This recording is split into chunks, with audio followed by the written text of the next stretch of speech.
जो साधु बनते हैं, सन्यासी बनते हैं, उनके बारे में तो कहते हैं ना कि माया मोह सब त्याग के। जी बिल्कुल।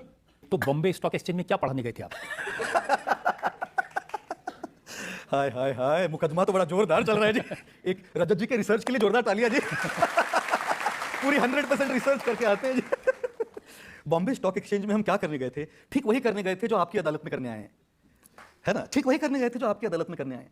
तो जहां जाएंगे वहां बोलने का वो विषय होगा।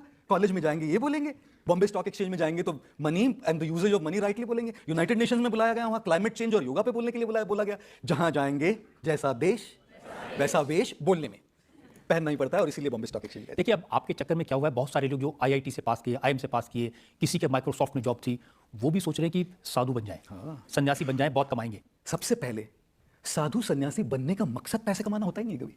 जैसे कितने लोगों ने सैफरॉन केसर देखा है ना? हम सब खाते हैं, खीर में कभी केसर होता है, रसमलाई में केसर होता है। अच्छा, जब आप केसर को प्रयोग करते हैं, आप में से कुछ लोग कुकिंग करते हैं, पकाते हैं, तो जो केसर यूज करते हैं ना, तो केसर में कई बार मॉइस्चर होता है थोड़ा, तो उस केसर को पहले तवे पर गर्म किया जाता है ताकि उसका मॉइस्चर निकल जाए। फिर उसको तवे पे गर्म करने के बाद थोड़ी दूध में लेकर उस केसर को रगड़ा जाता है। और जब वो रगड़ता है ना केसर, तो पहले तो भुना जाता है, फिर दूध में रगड़ा जाता है, फिर धीरे धीरे उसकी खुशबू, उसका स्वाद और उसका रंग उस दूध में आता है, जो फिर हम अपने व्यंजन में उसको डाल देते हैं। केसरी रंग का मतलब ये है जी, पहले भुने जाना, तपस्या की आग में, कभी कभी अपमान की आग में। क्या क्या अपमान नहीं सहे हैं, आपको क्या बताया सर? जब जाते थे, आज तो सोशल मीडिया है तो सब आ रहे हैं, जिनके ना आते थे जवाब उनके सलाम आने लगे। मेरा वक्त क्या बदला, मेरे नीम के पेड़ पे आम आने लगे। तो आज तो सब आ रहे हैं, आज दिख रहा है जी सबको। पहले का तो जीवन किसी ने देखा नहीं है, किस प्रकार से तपे हैं देखा नहीं है।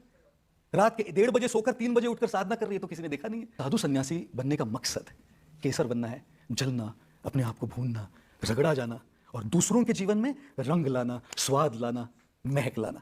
ये जब होता है ना। देखिए, जब आपने कहा कि जो सीईओ हैं, जो एजुकेटेड हैं, जो कंपनी में काम कर रहे हैं, वो भी सन्यासी बन सकते हैं, तो एक साहब टाई कोट उतार के ये भगवा पहन के दफ्तर चले गए, नौकरी चली गई। पैब्लो पिकासो जी से किसी ने पूछा, एक महिला आई, कहने लगी सर आप हमारा पेंसिल स्केच बनाएंगे। पैब्लो जी ने 30 सेकंड में यूं पेंसिल स्केच बनाया, उनके हाथ में दिया और कहा $30,000 मैडम। मैडम ने कहा पैब्लो भाई 30 सेकंड में तुमने बनाया, उसके लिए $30,000? पैब्लो ने कहा देखो मैडम, ये $30,000 ये स्केच 30 सेकंड में बनाने के नहीं है, ये $30,000 30 साल के रगड़ने के हैं, जिसकी वजह से मैं 30 सेकंड में बना पा रहा हूं। तो चाहे रिश्ते हो, चाहे आपका कामकाज हो, चाहे आपकी इन्वेस्टमेंट्स हो, आपकी हेल्थ हो, एक दिन में तो वजन नहीं घटता जी। डाइट कंट्रोल करना पड़ता है, भागने जाना पड़ता है, सालों महीनों लग जाते हैं यहाँ के टायर कम होने में। और इसी प्रकार से कोई अगर साधु सन्यासी भी बनना चाहे तो एक दिन बस कुछ स्पोरेडिकली कोई विचार आ गया और टाई और सूट उतार के बस चले गए ऑफिस में भगवा पहन के।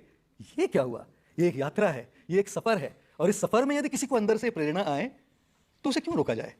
पहले जब किसी से प्यार होता है या शादी होती है तो शुरू होता है हौले हौले हो जाएगा प्यार। पहले नहीं होता है, वो कनेक्ट नहीं होता, वो सब कुछ नहीं होता है, हौले हौले हो जाएगा प्यार। चलना पड़ता है, एडजस्ट करना पड़ता है, और फिर एक दिन क्या गाना गाते हैं, तुझ में रब दिखता है यारा मैं क्या करूं। लेकिन शुरू कहां से हुआ? हौले हौले हो जाएगा प्यार। पहले दिन तो रब नहीं दिखता ना, सारी जर्नी होती है जी। जब रिश्तों में भी लॉन्ग टर्म रिलेशनशिप जब होता है तब हौले हौले से तुझ में रब दिखता है होता है। हमारा प्रोफेशन भी देखिए, पहले दिन आ जाओगे तो उस्ताद बन जाओगे जी, नहीं, जर्नी होती है, एक सफर होता है, एक यात्रा होती है, करते रहते, लगे रहते हैं, एक्सीलेंस पाते तब आते।